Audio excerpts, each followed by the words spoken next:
Welcome everybody to the 7th of hopefully many Degenesis lore drop videos. First of all, huge shout out to the commenters, to the subscribers. Thank you for your support.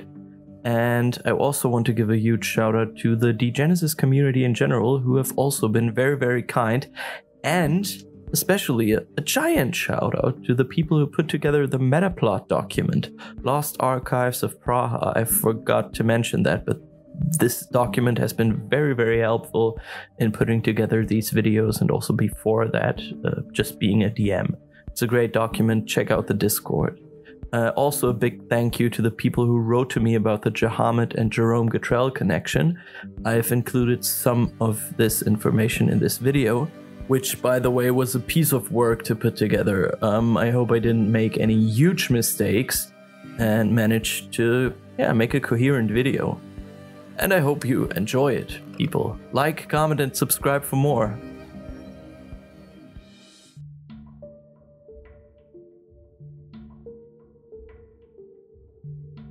The marauder Aries is also known as the Ram, and he is closely connected to the cult of Jahamedans. During the Adriatic War between the Jahamedans and the Anabaptists, the marauder first appeared in the tents of the Jahamedan leaders in their most dire hour, promising to help them in their efforts. Aries led the Jahamedan army to victory, and has since then been seen as a legendary savior of the cult. His enemies fell to the dust before him, vomiting their blood and entrails. The black fleece around his shoulders billowed like he was standing in a storm, even though there was no wind, expanding and contracting again, as if it were alive. After leading the Jahamedans to victory in the Adria, Aries disappeared. The legendary figure that once brought victory to the Jahamedan host hasn't been seen for decades. But it remains in the people's minds. When a mountain goat strays into a family's camp at night, the Ismailis see this as Aries' work, and a surprise victory can only have been won with the Ram's help. Many of the Jahamedan leaders, the Iconites, watch this development skeptically, for the faith in Aries replaces the faith in God. Miracles are no longer ascribed to the one, but to the mythical battle leader from the past. Jahamet's word is replaced by Arius's. At first, Arius's disciples were only seen in the hinterlands of the Balkan, but now they have reached Justitian and Osman. The faithful Iconites fight the cancer of ram worship. Sometimes the holy men exile the so-called Arianoi to the wasteland, clad only in their haughtiness. In Osman, many a whip has sung its song on the deviant's skin. In doing so, the Iconites revolt against the word of Jahamet. He has ordered to cut off any hand that rises against the family, be it a foreigner's or a brother's. The Iconites are desperate. They never had to fear an enemy within. There is no counsel on that in their scrolls. Honorable Iconites, unwilling to characterize Aries as a corrupt false god and deny his worshippers God's mercy, make their fight even harder.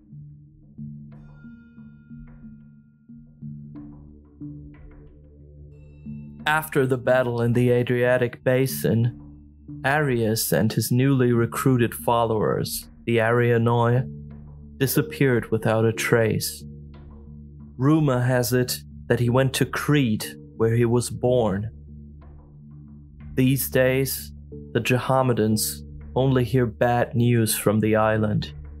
Rams' heads and and skinned, impaled Africans should be warning enough for anyone who considers approaching its shores. The inhabitants of the coast claim that the Arianoi, Aries messengers and prophets of the Ram, allow no foreigners on their holy ground. Actually, there are several eyewitness reports from Neo-Libyans who floundered on Crete's dark shores at night. They could not help but watch the terrible orgies that took place inland next to temples and bizarre labyrinths of scrap and bones.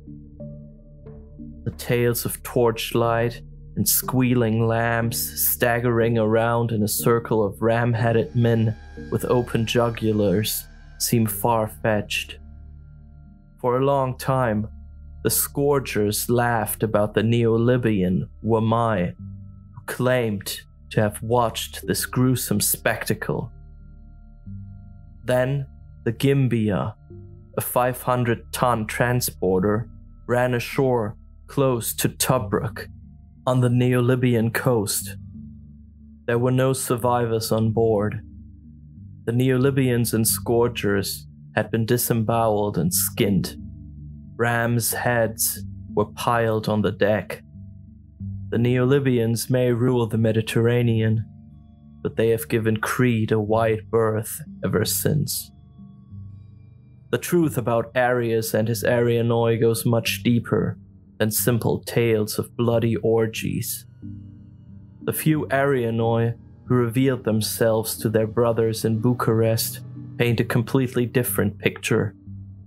While Jehammet separated the cult from the world to enable its survival, Aries is going to bring it full circle and reconcile the Jehammedans with the world. He wants them to set out, see with open eyes the miracles that they could not experience from the confinement of their clan. Leave the defensive, start attacking, use their strength to liberate Bucharest and conquer Justitian.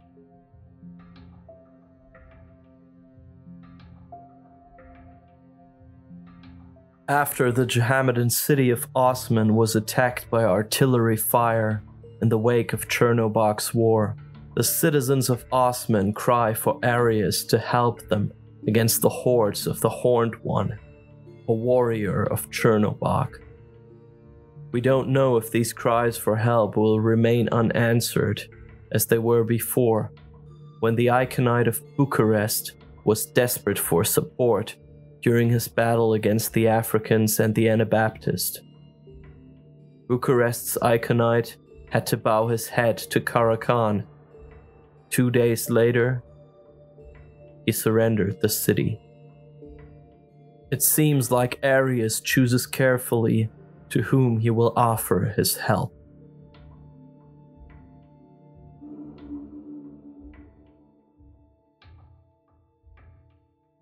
There are 3 ranks in the Jehammedan cult directly connected to Aries. There are the Arianoi, who have dedicated themselves to the marauder. They have been to Crete, face to face with the Ancient One, have seen his tattered cloak fly when there was no wind at all.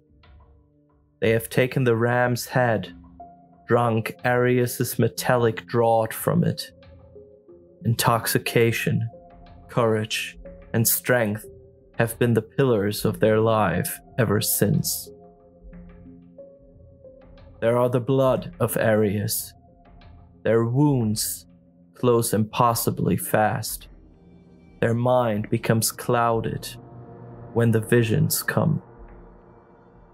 They are no longer Arianoi, simple followers and servants. They become Aries, are part of his body and mind.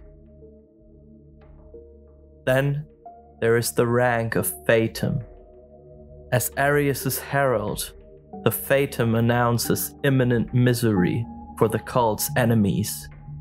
He acts as an assassin and an ill omen.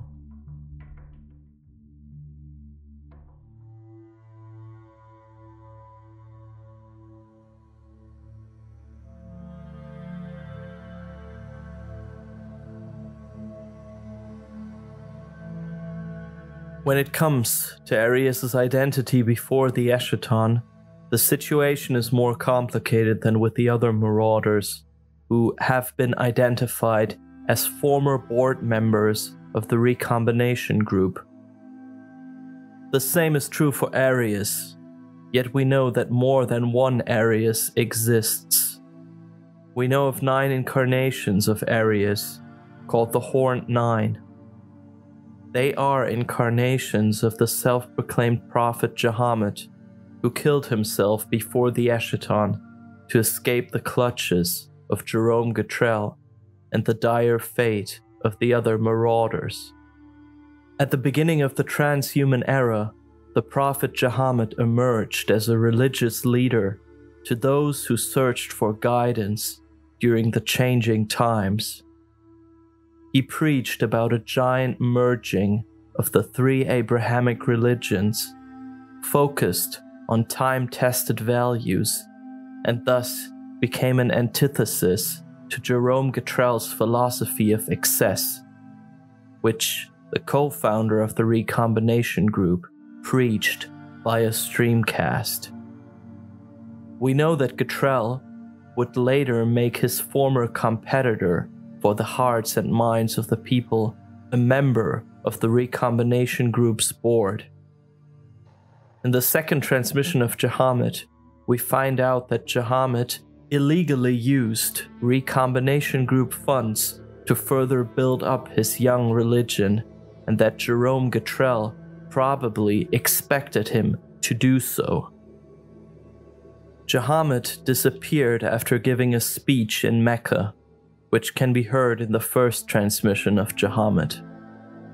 We know that Norman Thorne was sent after him before he too disappeared in Cairo. I will save speculation about the relationship between Gatrell, Jahamet, and Thorne for the heavy spoiler section of this video, and stick to the facts now. We do know that, like all marauders, Aries is driven by revenge. However, unlike the others, whom Gatrell's betrayal condemned to eternal damnation, Jahamet was able to escape his fate by killing himself prior to the Eschaton. His human shell may have died, but the divine spirit survived.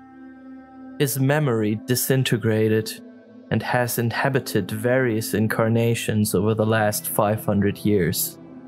Like a marionettist to his marionettes, he dictates the movements of his human servants, guiding them to search for the fragments of the artifact known as Jahamet's will. 2 of the 9 incarnations of Jahamet, or Aries, appear as characters in the Degenesis books.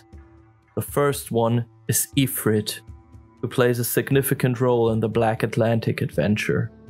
Ifrit first appears as a beggar who roams the streets of Brest, confused and lost. In the course of the adventure, it is revealed that Ifrit is in fact a powerful warrior, slashing through a gang of Pictons with his mighty sword while wearing a ram skull helmet as his fleece billows behind him. Ifrit's main motivation is the acquisition of Jahamet's will, the legendary artifact consisting of 3 parts. The book states that Ifrit must unite the star, the disc, and the spear in order to enable the divine spirit to rise up to the heavens so that the Jahamedans can start their glorious journey to paradise. Ifrit does not survive the Black Atlantic adventure, and yet Aries knows that Jahamet's will is reassembled at the end of the story. The other named incarnation of Aries is Naraka, who appears in the Justitian books. Naraka has come to Justitian in search of Jahamet's will. He wants to acquire the artifact and bring it to Baikonur, where it belongs, according to prophecy. Naraka hides in the Jahamedan quarters of Justitian scanning the city for the artifact while several other characters oppose him. There is a chronicler, most probably the needle Corium, to whom the master inside Naraka's head made him aware, as well as the Helvetic Lucia, who has been lured into the Jehammedan quarters by phenomena caused by Naraka's helmet. Naraka has sworn to eliminate these interferences. There is also another character on Naraka's death list. His name is Zeno Blackheart, and he belonged to a secret unit of Anabaptists responsible for the death of many Jehammedans. But before Naraka has acquired Jehammet's will, he does not dare to engage Zeno, about which you will hear more in the heavy spoilers section. No other incarnations of Aries are named anywhere. Yet, in the end of the adventure The Killing Game, we can find a peculiar piece of information about the identity of the unknown members of the Horned Nine.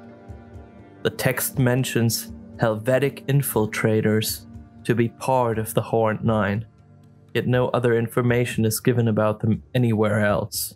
In conclusion, we can say that the marauder Aries, or his Holy Spirit, is somehow connected to all of his incarnations, and that their connection is established in part by the equipment, mainly the ram skull helmet, they are all carrying.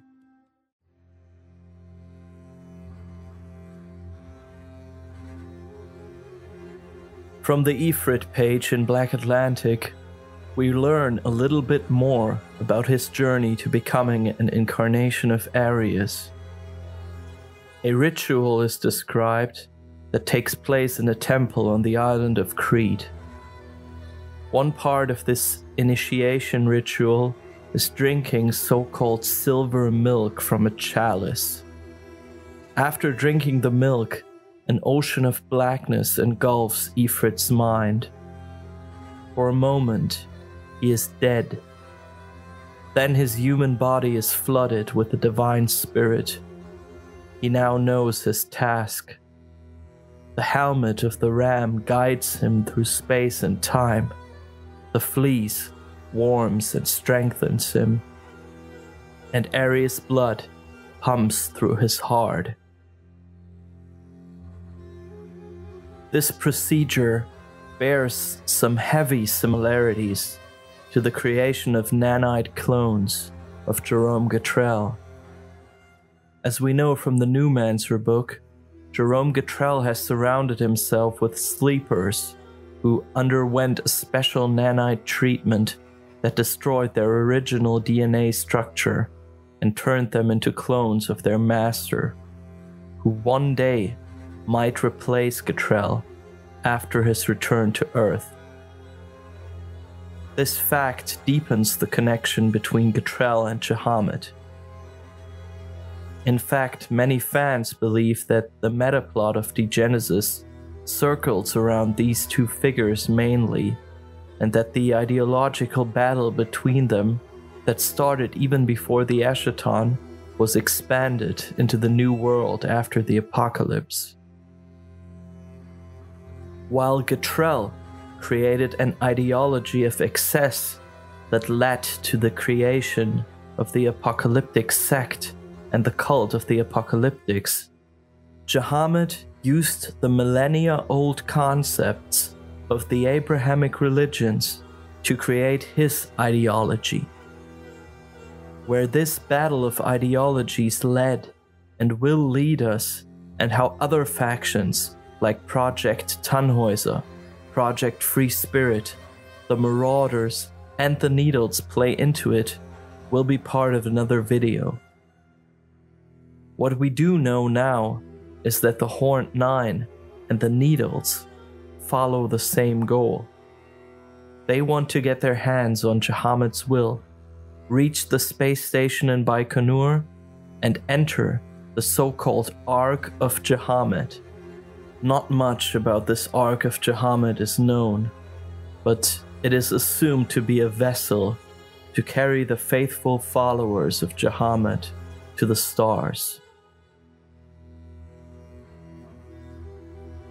The artifact Jahamet's will also bears another secret. Among other things, it contains the original signature of the 2 to the power of 16 virus. It was Tricklaw who programmed its primordial form into the will as a last resort for a doomed humanity. Whoever is able to unlock the signature will hold the antidote for the virus, and thus the defibrillator necessary to reanimate the stream. However, in order to release its secret, the artifact must first be dripped in nanite blood, and only one blood type can reveal the secrets of Jahamet's will: the blood of Aries. Jahamet's will definitely deserves its own video. For now, I want to focus on a mysterious character connected to the Horned Nine, the aforementioned Zeno Blackheart. During the Adriatic War, Zeno killed many Jahamedans and descended further into madness with every killing. He started to drink the blood of his victims as a cruel ritual, until one day he slew an Arianoi in battle. In the heat of victory, he tore out the heart of his adversary and ate his remains, gorging on the mystical fluids of his fallen prey and opening the door for Aries to enter his bloodstream. Unlike the groomed line of Jahamedans chosen to drink Aries' silver milk and becoming his henchmen, Zeno's body wasn't mimetically primed to handle the marauder's essence swirling through his veins.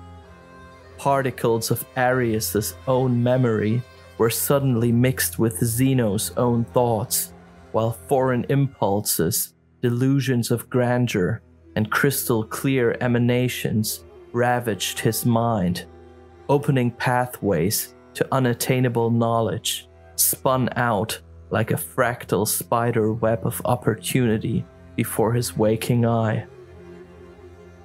All it took was one lick from the sap of the ram-headed marauder to fall prey to his endless allure. Zeno's craving for Arianoi blood did not subside. He learned of a group of Arianoi called the Horned Nine, allegedly acting out of Venice. Together with his pack, he lured one of Aries' personal henchmen into a death trap. As the silver blood of Zeno's prey spilled down his gullet, he gained access to the marauder's most potent incarnation yet. However, his blasphemous act also connected him to the other horned ones that were still operating in the open, unseen. One of them, Naraka, was about to reach the faraway city of Justitian, and Zeno knew exactly where his destiny would lead him next. Ever since consuming the blood of the Arianoi, Zeno is not only connected to the other Horned Nine, but also shaken by visions. He sees numbers intertwined, places he's never set foot in but knows by heart, distances racing by, time, space, interconnected relationships, memories and pathways, constellations and global conflagrations. They're all part of his own mental firmament. Zeno cannot comprehend it all. Too complex are the patterns, too fleeting the emanations. And thus, he took to capturing the images and riddles on his body with ink, tattoos that will serve as a guide for what the beast within attempts to reveal to him. These tattoos, shown in the Lex Talionis adventure, show a clear connection to the Anubian cult, the House of Jahamet, and the prophecy of the Jackal. Knowing that Zeno got access to the memories of Aries or Jahamet after drinking the blood of the Arianoi, this hints at a deeper connection between Jahamet and Norman Thorn, who both disappeared in Africa before the Eschaton. As if that wasn't mysterious enough, there is one more peculiarity, somewhat connected to Aries or Jahamet, I want to mention at the end of this video. In the Black Atlantic adventure, the GM is supposed to single out a player character who has recurring visions and dreams about Aries.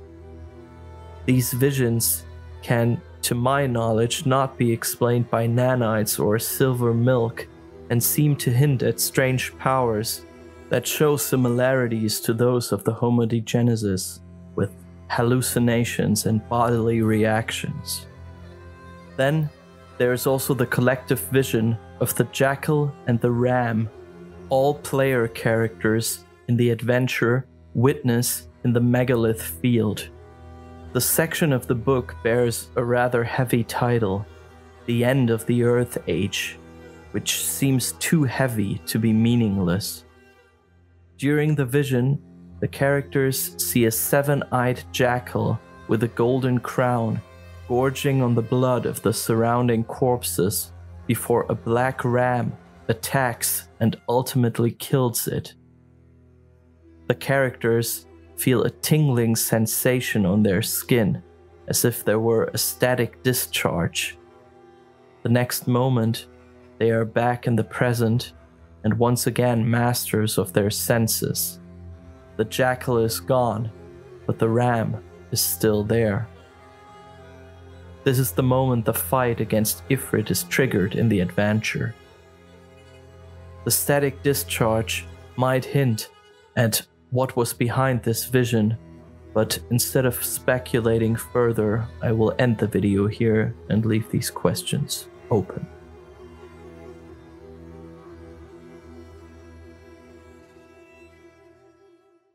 Alright everyone, thank you for watching the video. My voice is a little hay fever ridden, but I hope it was enjoyable. Anyways, there are some open questions on my mind.